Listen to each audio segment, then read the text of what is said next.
c'est Noémie de l'ADGVC 44 et aujourd'hui je vais vous montrer comment remplir une demande de logement social dans le but d'obtenir un terrain familial locatif.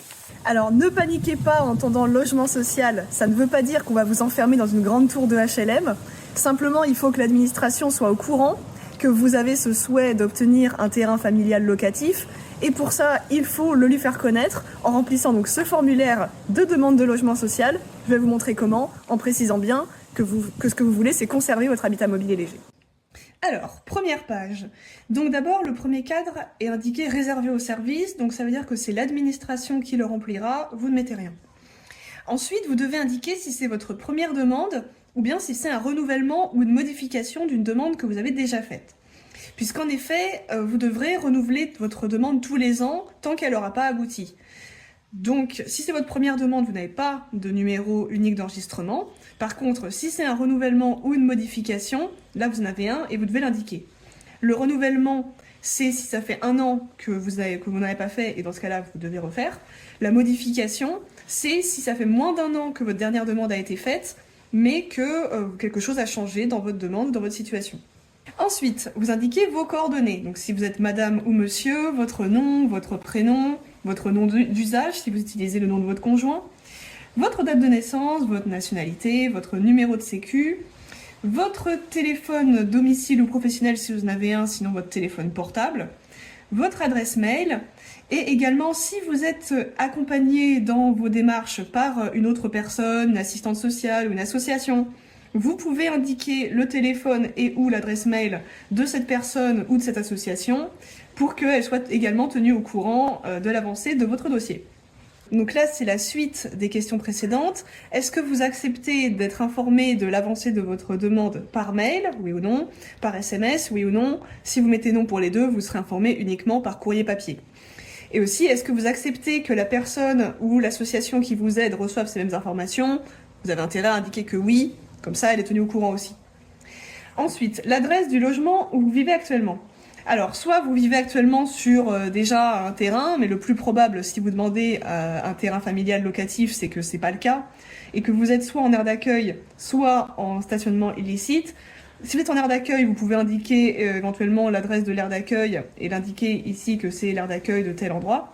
Si vous êtes en un stationnement illicite, vous n'indiquez rien du tout parce que ce n'est pas un endroit où vous êtes logé. Ensuite, l'adresse à laquelle le courrier doit vous être envoyé, là par contre, ce sera l'adresse à laquelle vous êtes domicilié. Donc ça peut être par exemple un CCAS ou ça peut être une association comme le Relais ou le SRI. Donc là, vous indiquez l'adresse. Ensuite, votre conjoint ou votre co-demandeur. Alors là, ça va être le ou les adultes avec lesquels vous voulez faire votre demande pour habiter après sur votre terrain familial. Donc ça peut être votre conjoint, mais ça peut aussi être un frère, une sœur, un parent. Il peut y en avoir plusieurs. Si jamais il y en a plusieurs, c'est indiqué en bas, il faut remplir plusieurs fois cette page.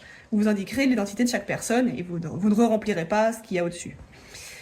Donc vous indiquez le genre de la personne, son nom, son prénom, sa date de naissance, sa nationalité, tout pareil que pour vous. Et est-ce que cette personne accepte de recevoir les informations sur le suivi de votre dossier par mail et par SMS? Vous devez indiquer également votre lien avec chacun des co-demandeurs. Est-ce que vous êtes marié? Est-ce que vous êtes pacsé?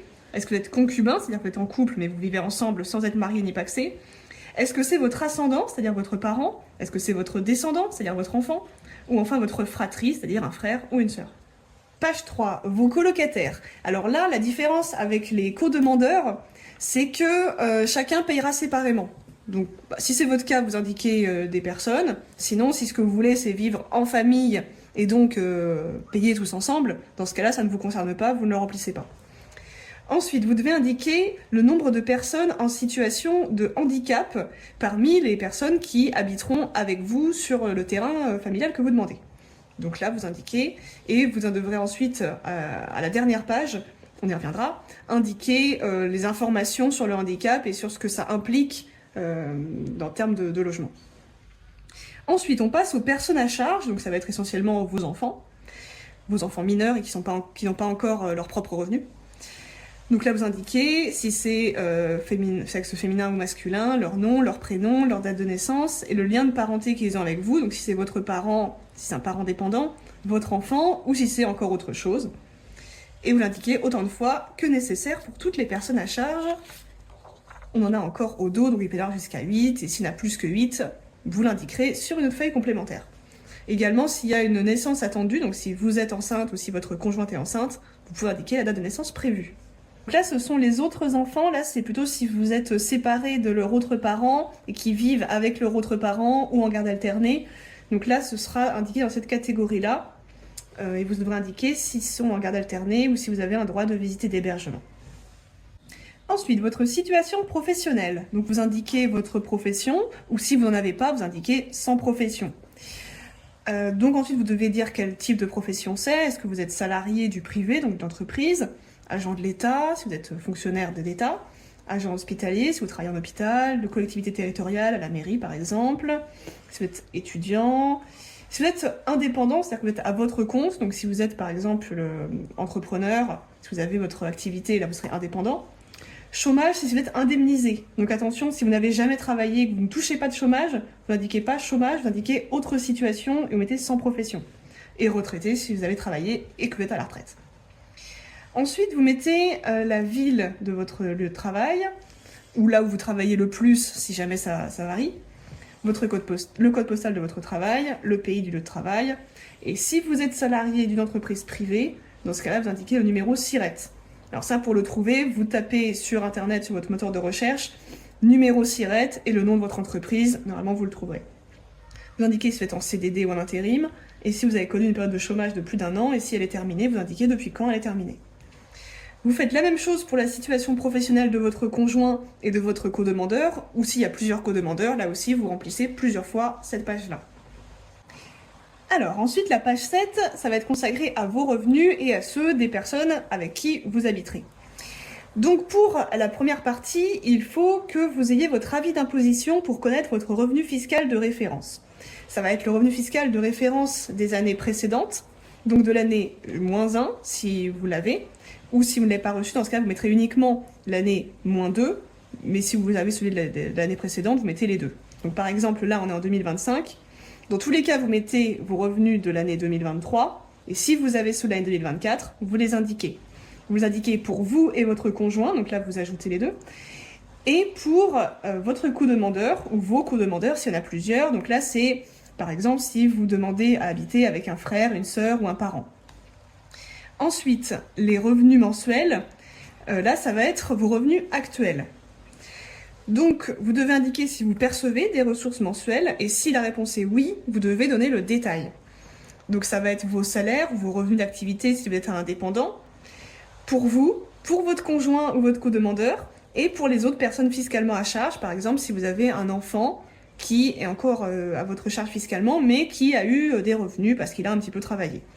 Donc, ça va être aussi les retraites, allocations chômage, je passe sur le détail. Il y aura aussi le RSA, hein, ça peut vous concerner. Et vous remplissez autant de fois cette page que nécessaire pour donner des informations sur tous les co-demandeurs s'il y en a plusieurs. Dans cette colonne, si vous avez plusieurs enfants à charge qui ont eu des revenus, dans ce cas-là, vous les additionnez, vous ne remplissez pas plusieurs fois la page. Et aussi, la dernière ligne sont les pensions alimentaires que vous versez. Contrairement à cette ligne-là où c'est les pensions alimentaires que vous recevez. Donc si vous versez des pensions alimentaires pour des enfants qui ne vivent pas avec vous, vous les indiquez ici et ça sera déduit de votre revenu. Alors la page 8, c'est votre situation actuelle concernant votre logement. Donc vous indiquez ce qui vous concerne, mais le plus probable, si vous faites une demande pour un terrain familial locatif, c'est que vous êtes actuellement soit sur une aire d'accueil, soit en stationnement illicite. Donc dans ce cas-là, ce sera la case F20 qui vous concerne, c'est-à-dire habitat mobile. Donc là, nombre de pièces, ça ne vous concerne pas. Vous indiquez ici le loyer ou la redevance que vous payez si vous êtes en aire d'accueil, si vous êtes en stationnement illicite, vous n'en avez pas. Si vous touchez une aide personnelle au logement, vous l'indiquez, mais si vous êtes en aire d'accueil, vous n'y avez pas droit, donc ça c'est quelque chose que vous n'avez pas. Ensuite, vous indiquez pourquoi vous voulez quitter votre logement actuel. Alors la plupart des cases concernent quand même plutôt des appartements ou des maisons, mais si vous êtes en aire d'accueil ou en stationnement illicite, vous pouvez indiquer que c'est un logement non décent ou un logement indigne. De toute façon, c'est souvent le cas même sur les aires d'accueil. Et si vous avez, soit vous, un handicap ou une perte d'autonomie, soit quelqu'un de votre famille, vous pouvez aussi l'indiquer. Parce que parfois, sur l'aire d'accueil, c'est pas adapté, il faudrait un mobil-home. Vous pouvez aussi dire si c'est trop éloigné de votre lieu de travail, ou par exemple de votre famille, ou encore, par exemple, de l'école des enfants. Vous pouvez aussi dire si vous êtes en procédure d'expulsion, on peut cocher plusieurs cases de toute façon. Ensuite, vous pouvez indiquer si jamais il y a des raisons familiales qui font que vous voulez changer de logement, par exemple s'il y a des violences au sein de votre couple ou une séparation. Vous pouvez indiquer aussi si vous avez changé de lieu de travail. Et vous devez indiquer si vous ou votre conjoint ou co-demandeur est propriétaire d'un logement autre que celui que vous habitez. Attention, si vous possédez juste un terrain et que vous ne pouvez pas y habiter, ne l'indiquez pas, ça ne compte pas comme un logement. Ensuite, vous devez indiquer le logement que vous recherchez, mais à vrai dire, cette partie n'est pas adaptée pour une demande de terrain familial, elle est pensée pour un appartement ou une maison. Donc, remplissez un petit peu comme vous voulez, mais de toute façon, on expliquera à la page suivante que votre cas n'entre pas tout à fait dans ces cases-là. Donc voilà, vous inquiétez pas trop si vous trouvez que ça correspond pas, indiquez ce que vous voulez. Ensuite, vous indiquez la localisation souhaitée, c'est-à-dire la commune où vous voulez que se trouve le logement qu'on va vous proposer.